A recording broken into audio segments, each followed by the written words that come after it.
Capricorn risings, this is part 2 of Saturn transiting your 4th house in Aries for the next 2-3 years.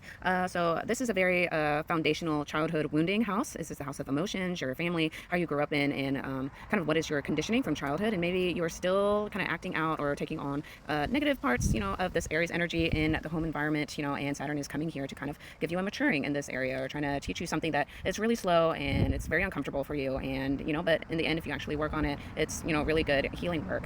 Saturn, Aries in the 4th house, like maybe you grew up and there was a lot of fighting at home, or there was a lot of bickering and fighting with siblings, and you kind of had to hold back or hold strong, or maybe you're a single child and you had like someone abandon you, and that kind of put a chip on your shoulder, and you're alone in the world, and you're kind of deep angry, like you're a warrior alone in the world, and you have to do everything for yourself, because Aries is like, you have to do things, be a pioneer, for yourself, and be brave out there in the real world. And so that's why you're a Capricorn rising. You kind of end up being kind of stoic, serious, very reserved or quiet, kind of like, woe is me, no one's on my side, you always have to take the burden or the grunt work, or things that it's not really fair, and so if you're older, like now you're having more responsibilities somehow with Saturn coming into your 4th house, whether you just had a child recently or about to, or you just got married, or like you're having to take on more family stuff, or you have to now work on your emotions, you're going to therapy or doing something, you have anger management, like anything.